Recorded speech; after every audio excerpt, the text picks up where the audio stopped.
So, welcome Disparu back. We're going to talk about the Robyn Hood Director X whole just giant debacle where I'm pretty surprised. Now, somebody told me like it's probably not going to get renewed or it's not going to be renewed at all. So that's probably why he's able to just go around just saying shit like and jumping on channels and stuff. I figured that whoever employed you would not let you go on channels and like talk about shit and just be crazy, right? No, not in this case, because like in Hollywood, normally it'd be like Warner Brothers or Amazon or Netflix or someone would be giving you the money. It's different because this is Canadian and it's basically subsidized by the state. Yeah. So I could get you the exact funding sources because we do know them, but it's like a group that is set up and helped by the state. Then you've got tax credits from the state. Then there's some other fund. So it's all basically, we agree with this message. We want this thing to exist.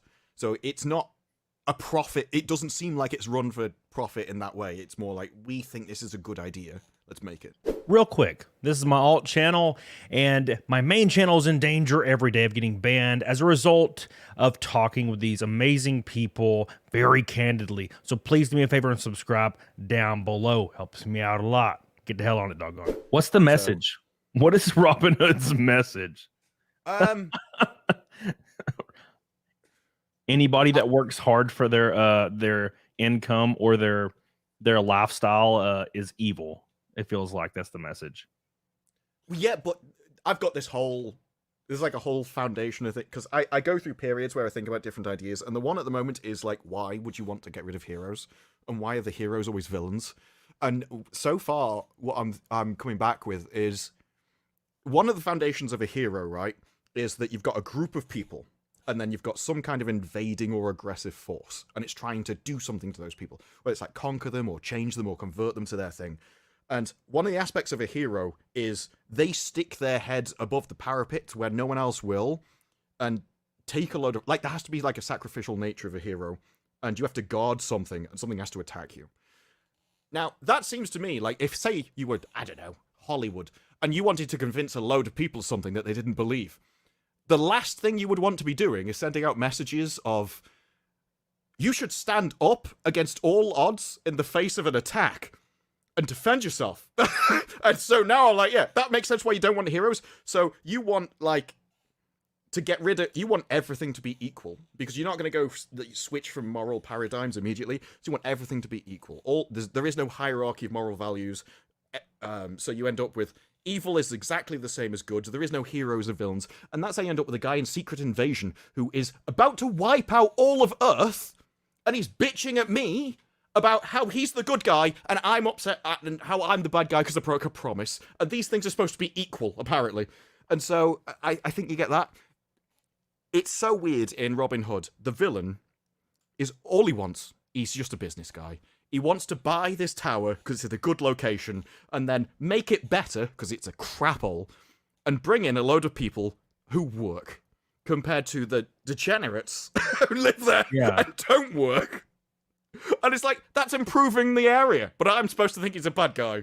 And you end up with loads of people in the show where, like, this is a really good guy, and then they'll just do something really evil for no reason whatsoever that doesn't fit in the character. There was a guy who came around, and it was like, yeah, he was threatening people, but he was only threatening criminals, so I'm like, I don't really care.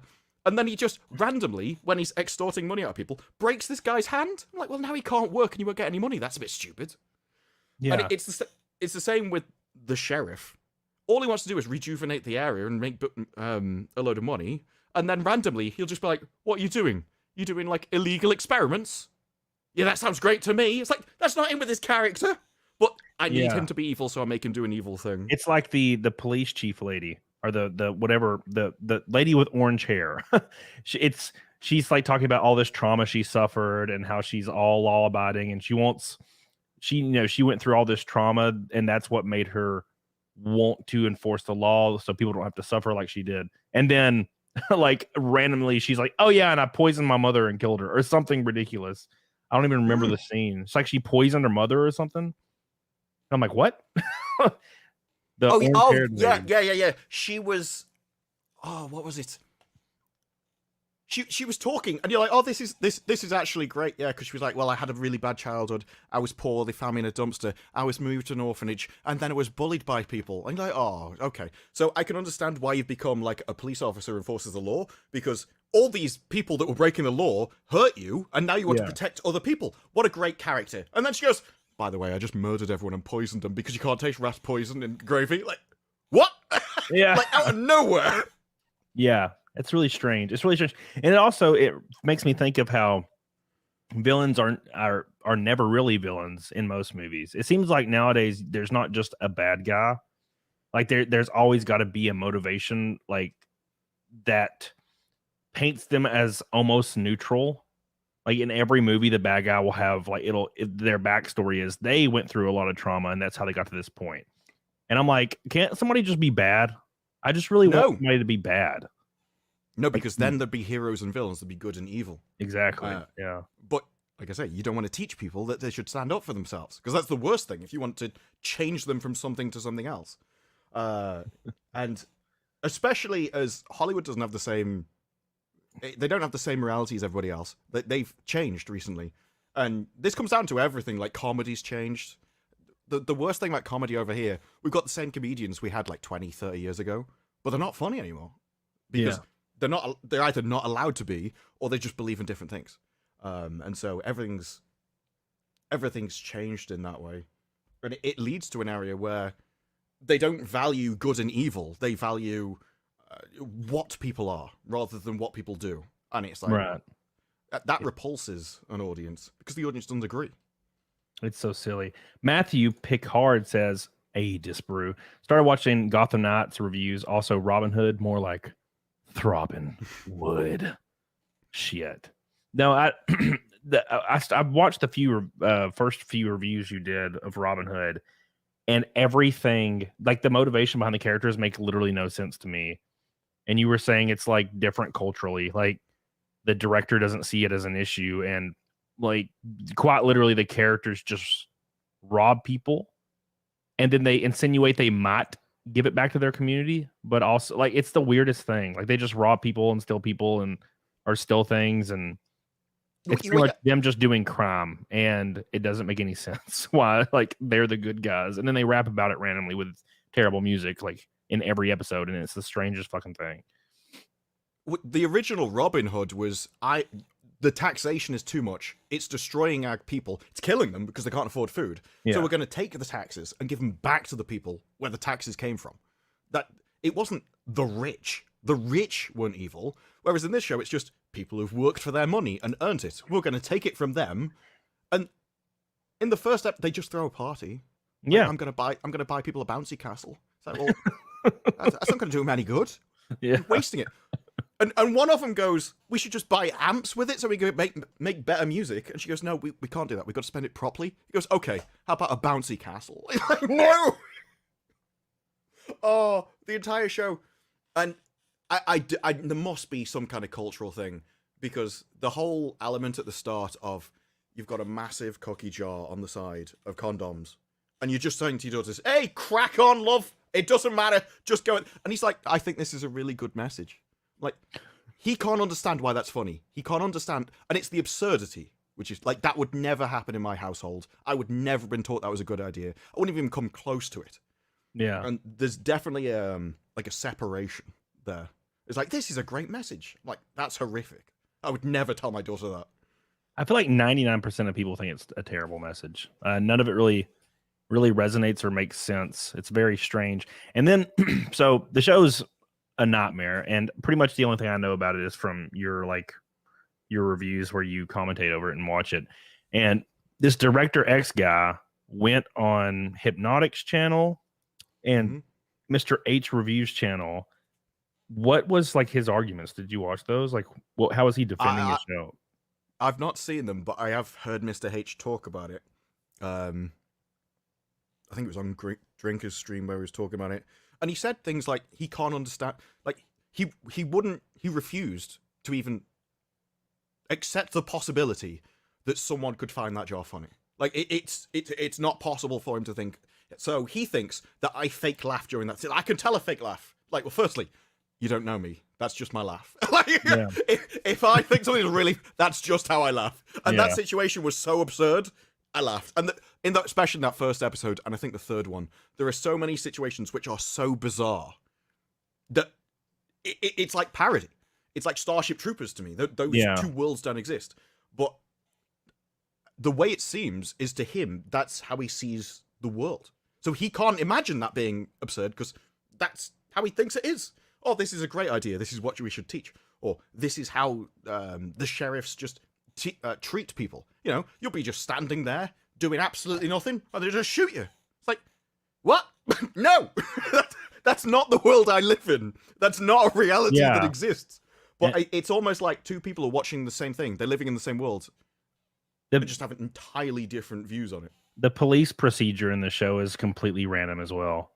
Like, none of it makes sense. Like, they just show up and then like in the first episode, they went to the tower and then just for some reason brought out drones to go look through windows, I guess. And then the drones get knocked out of the sky and then they just leave. And I'm like, what just happened? Just like, police don't just leave. Well, we're done. Like, they came back. They came back to that tower with like 5 more drones. And she's like, I've got 5 drones. I can do anything now. Like, why? Like, what use of the drone? They don't give you police power. I don't know. She said there is a line where she's like, someone's like, you can't. I think a solicitor walks up to her and she says something along the lines of, you can't arrest these people. And she says, if I can see you, I can arrest you. And these drones see anything? Like, what? Like, no. Couldn't they just go like door to door? I don't know. I don't understand.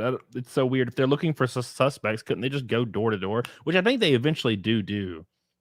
Like, they actually go in there and the girl just hides behind like a kitchen wall.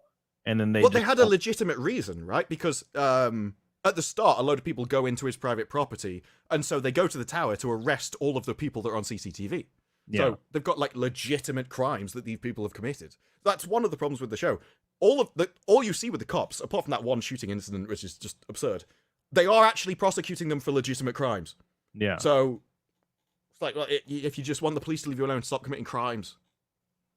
Yeah, and it's like I don't know what message you're sending. The director's message is we should be able to commit crimes. Yeah, and that's like the only message I can really fathom from it. And the police are really bad because they're like, I really want to stop these people committing crimes. Like, well, to be fair, I do too. You know. If I talk to that director ex guy, it'd be hilarious because I bust out laughing when I know it seems morbid as fuck, but that scene where the lady's just standing there and she like kind of is behind the police officer and it's like the mom or whatever, and then the police officer just turns around and just shoots her point blank. Yes. I'm just like, what the? I just laughed because I'm like, what just happened? Why did you shoot her? Like, because it's so absurd. It's so unrealistic. Yeah, cops don't just shoot you like randomly, like because you're standing there. It's not a thing. Every situation where cops like open fire is always, when it does happen, and it's even debatable. It's like a long debate process, and it's like, is this justified? What was happening? It was almost like the message that was trying to be conveyed is this lady is black, therefore, like he shot her. Yes. Because that's just what police just see black people and shoot them. Yes, I genuinely think that's the. Well, there's a lot of people like with Hollywood where you get the idea of, okay, this is how I believe the world should be, and so this is how they believe in like perception as reality. That if we just convince everyone that this is the truth, then it will become the reality. So they're pitching towards an idea, but I think he genuinely believes that this is how the world is, and that's just how police are everywhere. Like,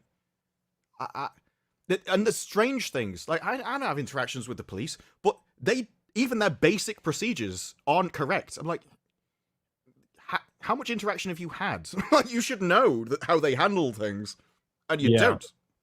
Like, they were searching the family's house, right? And they're just going through, literally just smashing things. There's a picture of a guy, he picks up a vase and just smashes it on the floor and then walks off. Yeah. They don't do this. Yeah.